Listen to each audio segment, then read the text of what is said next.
ಸ್ಥಿತಿ. ನಾನು ಸ್ವತಃ ನನ್ನ ಅನುಭವವನ್ನು ಅಲ್ಲಿಯ ಪತ್ರಿಕಾ ಪ್ರತಿನಿಧಿಗಳೊಂದಿಗೂ ಕೂಡ ಹೇಳಿಕೊಂಡೆ. ನಾನೊಬ್ಬ ಕಾಲೇಜಿನಲ್ಲಿ ಅಧ್ಯಾಪಕನಾದವನು, ಪ್ರಿನ್ಸಿಪಾಲ್ ಆದವನು. ನನ್ನ ಸೊಸೆ ಅಲ್ಲಿ ವೋಟ್ ಮಾಡಿದ್ರು. ಆಕೆ ಇಲ್ಲಿ ಸೊಸೆಯಾಗಿ ಬಂದ ಕೂಡಲೇ ಇಲ್ಲಿ ಒಂದು ಚುನಾವಣೆ ಬಂತು. ಭಾಳ ತೋಬಡ ಚುನಾವಣಾ ಮೇಲೆ ಕಚೇರಿ ಇದೆಯಲ್ಲ, ಅಲ್ಲೆಲ್ಲ ಓಡಾಡಿದೆ. ಅದು ಸಂಬಂಧಪಟ್ಟ ಅವರು ಕಾಗದ ಪತ್ರ ಎಲ್ಲ ತಂದುಕೊಟ್ಟೆ. ಅದು ಟ್ರಾನ್ಸ್ಫರ್ ಆಗಲೇ ಇಲ್ಲ. ಒಂದು ಚುನಾವಣೆಯೇ ಹೋಯಿತು. ಮತ್ತೆ ಇನ್ನೊಂದು ಚುನಾವಣೆಯ ಸಂದರ್ಭದಲ್ಲಿ ಅದು ಆಯಿತು. ಪರಿಸ್ಥಿತಿ ಹೀಗಿರುವಾಗ ಜನಸಾಮಾನ್ಯರು, ದುಡಿಯುವಂಥ ಜನ ಇರ್ತಾರೆ, ಬಡವರು, ಇವರ ಬಗ್ಗೆ ಯಾರಿಗೂ ಕಾಳಜಿ ಇಲ್ಲ.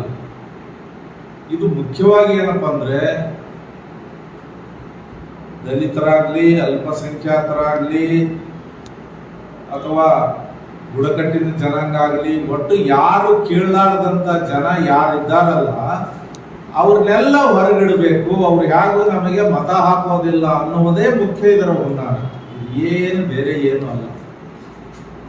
ಯಾಕಂದ್ರೆ ಅವರು ಪಾರ್ಲಿಮೆಂಟ್ಗೆ ಮೋಸ ಮಾಡಿದಂಥ ಜನ.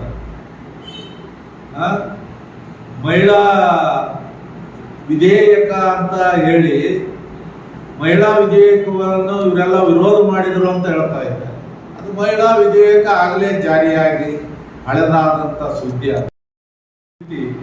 ದೇಶದಲ್ಲಿ ಬಂದಿದೆ. ನಾನು ಕೇಳಿದ್ರೆ ಅದೊಂದಾದ್ರೂ ಸಾಕು. ಅದರಲ್ಲಿ ಎಲ್ಲ ಅಂಶ ಇರ್ತಾವೆ, ಅದೊಂದಾದ್ರೂ ಸಾಕು. ಉಳಿದೆಲ್ಲ ಕಾಗದ ಪತ್ರಗಳ ಅಗತ್ಯ ಇಲ್ಲವೇ ಇಲ್ಲ.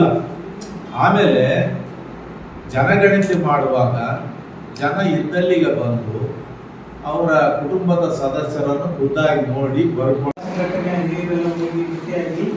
ಈ ಪ್ರೊಸೆಸ್ ಏನು ಚಾಲೂ ಮಾಡ್ತಾರೆ ಸೆಂಟ್ರಲ್ ಇಂದ SIR ಇದೆ.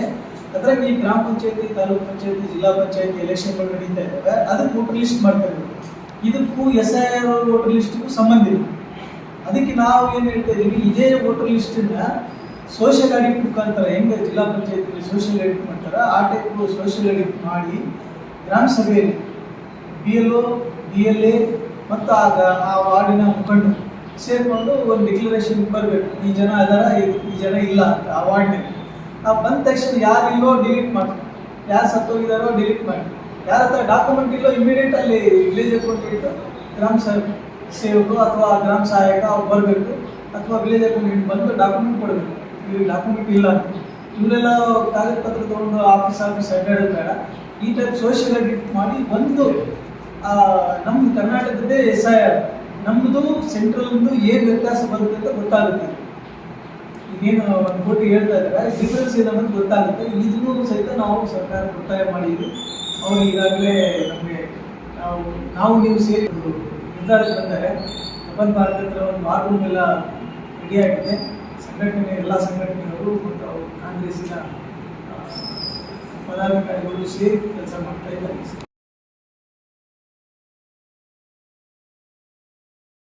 ಪಕ್ಷಗಳ ಸಂಘಟನೆಯಿಂದ 23ನೇ ತಾರೀಕಿಗೆ ನೆಹರು ಪಾರ್ಕ್ನಲ್ಲಿ BJP ಮತ್ತು JDS ಪಕ್ಷ ಹೊರತುಪಡಿಸಿ ಎಲ್ಲ ರಾಜಕೀಯ ಪಕ್ಷಗಳು ಮತ್ತು ಪ್ರಗತಿಪರ ಸಂಘಟನೆಗಳು, ಸಂಸ್ಥೆಗಳು ಎಲ್ಲ ಸೇರಿ SIR ಅನ್ನು ವಿರೋಧ ಮಾಡ್ತಾ ಇದ್ದೀವಿ. 23ಕ್ಕೆ ಮಾಡ್ತಾ ಇದ್ದೀವಿ. ಕಾರಣ ಏನಂತ ಹೇಳಿದ್ರೆ, ಸುಮಾರು ವೆಸ್ಟ್ ಬೆಂಗಾಲ್ನಲ್ಲಿ ಎಲೆಕ್ಷನ್ ನಡೀತಾ ಇದೆ, ಮೊದಲನೇ ಹಂತದ ಎಲೆಕ್ಷನ್ ನಡೀತಾ ಇದೆ. ಅಲ್ಲಿ 23ಕ್ಕೆ ಇದೆ. ಆ ಕಾರಣಕ್ಕಾಗಿ 23ಕ್ಕೆ ನಾವು ವಿರೋಧ ಮಾಡ್ತಾ ಇದ್ದೀವಿ. ಅಲ್ಲಿ ಏನು ಮಾಡ್ತಾ ಇದ್ದಾರೆ ಅಂತ ಹೇಳಿದ್ರೆ, ಸುಮಾರು 37 ಲಕ್ಷ ಜನರನ್ನು ಹೊರಗಿಟ್ಟು ಎಲೆಕ್ಷನ್ ಮಾಡ್ತಾ ಇದ್ದಾರೆ. ಅವ್ರ ಬಗ್ಗೆ ಏನು ಕ್ಲಿಯರ್ ಇಲ್ಲ. 37 ಲಕ್ಷ ಅಂತ ಹೇಳಿದ್ರೆ ಅಲ್ಲಿ ಅಂದಾಜು ಮಾಡಿದ್ರೆ ಎಷ್ಟು ಸೀಟ್ ಎಫೆಕ್ಟ್ ಆಗುತ್ತೆ ಅನ್ನೋದು. ಆ ಉದ್ದೇಶಕ್ಕಾಗಿ SIR ನಮ್ಮ ಅಲ್ಲಿ ಆ ಒಂದು ಉದ್ದೇಶ ಜೊತೆಗೆ ನಮ್ಮ ಕರ್ನಾಟಕದಲ್ಲಿಯೂ ಸಹ SIR ಅನ್ನು ಜಾರಿ ಮಾಡಬಾರ್ದು ಅಂತೇಳಿ ಒಂದು ಹೋರಾಟವನ್ನು ದೇವರಾಮ್ ಪಾರ್ಕ್ನಲ್ಲಿ 23ಕ್ಕೆ ಮಾಡ್ತಾ ಇದ್ದೀವಿ. ಎಲ್ಲ ಜಿಲ್ಲೆಗಳಿಂದಲೂ ಸಹ ಸಾರ್ವಜನಿಕರು ಆ ಒಂದು ಹೋರಾಟದಲ್ಲಿ ಭಾಗವಹಿಸಿ ಯಶಸ್ವಿಗೊಳಿಸಲು ಆ ಉದ್ದೇಶಕ್ಕಾಗಿ ಇವತ್ತಿನ ಒಂದು ನಿರಂತರ ಸುದ್ದಿ ಹಾಗೂ ಮಾಹಿತಿಗಾಗಿ ನಮ್ಮ ಚಾನಲ್ ಲೈಕ್ ಮಾಡಿ ಮತ್ತು ಸಬ್ಸ್ಕ್ರೈಬ್ ಮಾಡಿ.